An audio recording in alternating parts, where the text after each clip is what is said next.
update we are getting from our newsrooms, we understand that Wisconsin is the latest state to declare its results, and the threshold of the 270 has been crossed. We understand that Trump has 277 electoral votes, and this, we are just still waiting for the final results to be called. Again, Wisconsin has declared its results. The 270 threshold has been passed by the Republican Party. We do understand that the Republican Party is now at 277, but we are still waiting for the final results and the elections to be called, as Isha says. So that will be in a few minutes' time, I think. Right. Eric, 277 to 224 for the Democratic Party. Certainly a sweeping victory, you'd say it, because it's not a coin flip, as was predicted by a lot of poll pundits. Pollsters have been proven wrong. This has certainly gone in a very interesting direction. Was this at all expected? What's your opinion? I think it was not at all expected, but we are still waiting for 3 states to declare their results. Then, after those states declare their results, then we will know who the winner is rightfully so, because Trump has already declared himself as a victor in these presidential elections. Kamala Harris is yet to make a speech. He's yet to concede to the defeat. And as you can see on your screens, this is the results as they're streaming in from a number of states. As you can see, red is dominating some of the states in the United States of America. Trump has 277. He has already crossed the 270 threshold.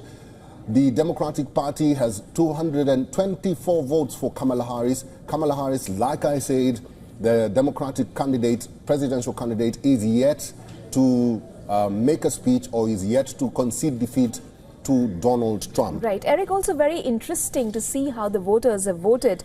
If we look at the Rust Belt states, so to say, you know, you have Wisconsin, which has been voting in the red for the last 2 decades or so. People attribute it to the immigration issues and, of course, you know, the job losses that happened because of NAFTA that was introduced by Bill Clinton, and Georgia, which of course has voted in the red again, attributed to the abortion ban. That was one of the key issues in that state. And of course, you have the state of North Carolina, again voted in the red, hit by Helene, very crucial state. Pennsylvania. These are all very critical states that have voted for Donald Trump. And in fact, to give us a better perspective, we are joined by Jessica Stone, who is our VOA correspondent. And she is now joining us from outside the Capitol Hill. We're also joined by WION's correspondent, Siddhant Sibul. He joins us from Washington, D.C. Along with them, we also have a correspondent, Anas Malik, who will be joining us from Bathroon in Lebanon. Eric, take it away. First over to Jessica.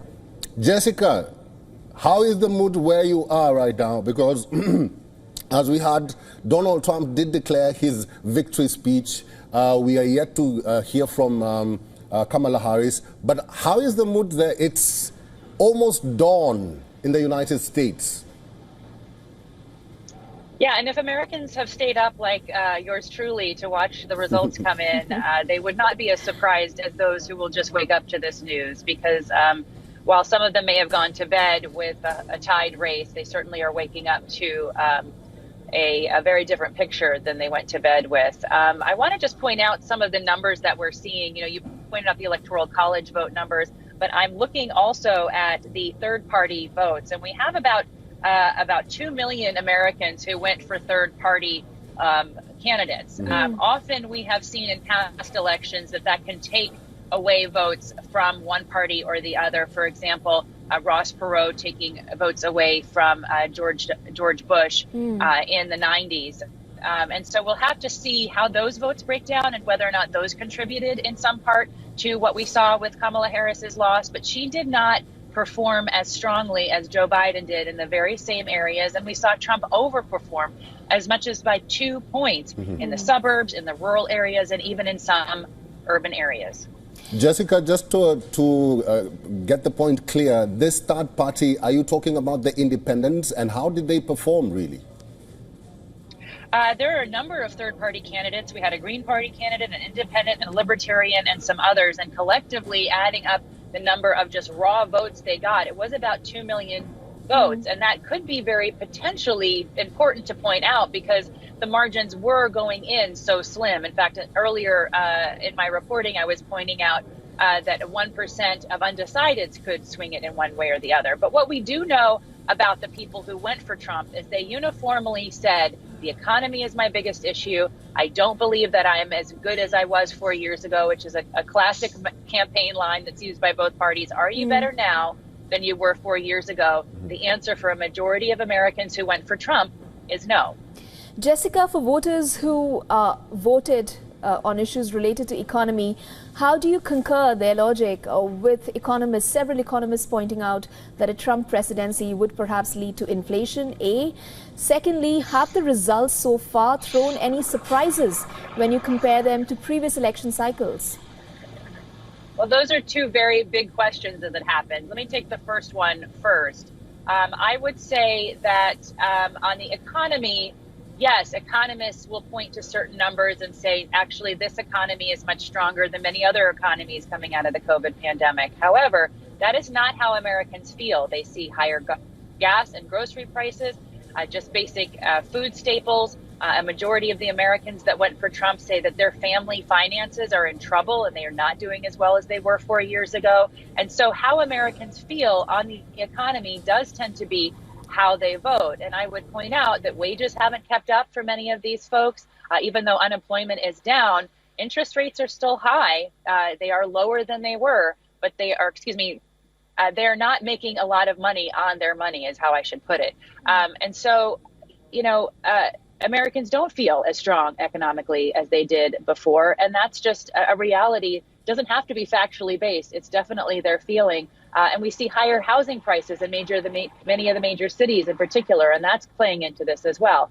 Now, to your other point about surprises, yes, there are several surprises in terms of what the exit polling tells us about the vote. We saw a lot more uneducated voters, and by uneducated, I mean not university educated voters, so they could be tradesmen, tradeswomen.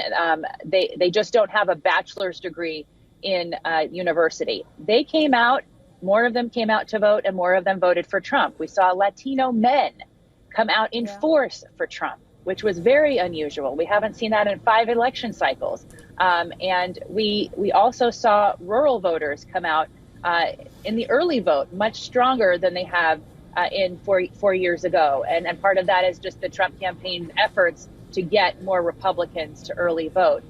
So I think we do have a changing of the guard in terms of how these parties are associated by the American electorate with a class. We now see that what used to be the working class going for Democrats is increasingly moving to the right to go for Republicans. Maybe not a traditional Republican, certainly not a Republican that wants more war and more conflict. That's something that Trump has separated himself from his party on. But we do see that we do see a switch of more elites now going for the Democratic Party, saying we want more government, we trust our government, we want more services. And that is just not what the people decided on Election Day. They want a better economy, and they want, in some cases, less regulation and less government. Jessica Stone is live outside the Capitol Hill in Washington, D.C. Jessica, stay with us. Sidhan Sibol is also in Washington, D.C., and we also have Anas Malik in Lebanon. Sidhan Sibol, America is waking up to a new dawn. Well, yes, Eric, correct. It is approximately 5:47 a.m. here local time in Washington, and it has been a long day of celebration in the Trump camp and a long gloom in the Harris camp. Now, essentially, it is now clear the reality has dawned, not only here in Washington, but in global capitals, that the White House will have a new resident, and that will be Donald Trump. And every world leader has dealt with Donald Trump in his previous presidency. Congratulations poured across the world, including by the Indian Prime Minister Narendra Modi, who was among the first world leaders to congratulate. And remember, he was the leader who, in 2019, during his community event in Houston, Texas, the Howdy Modi event, said, "Ab ki baar Trump Sarkar." That means yet again the Trump government. And essentially, when he congratulated him today in the social media post, he had put one picture from that rally that happened in 2019. Now, what is in for India? Positive, negative, it's a mixed bag. Now, during the campaign trail, Trump several times mentioned about Prime Minister Narendra Modi, about India, talking in a positive term, but he also termed India as a tariff king during the campaign trail, and recalled the Harley Davidson issue as to how India used to impose a lot of tariff on the bikes from United States, and India could see imposition of tariff by the Donald Trump presidency, and that could lead to a lot of tension, especially in the trade side. But for the region, negative news both for Pakistan and Bangladesh. Okay. Pakistan in terms of terrorism. Remember, during his earlier presidency, Donald Trump had slammed Pakistan on the issue of terrorism, and in Bangladesh on the situation of Bangladeshi Hindus. In fact, he is the only American politician to publicly talk about the situation of Hindu minorities in Bangladesh. He said, "I will not let that happen under my presidency, under my tenure," and that is something that was lauded by not only the Indian American community, but also in India as well. So clearly, we watched the Trump presidency coming again in the Indian subcontinent, and of course across the world as well. Sidhan Sibol is live in Washington, D.C. Jessica Stone is also live in Washington, D.C. We still have Anas Malik in Lebanon. Jessica and Sidhan, I'll have to let you go. Thank you very much for talking to us today. Isha.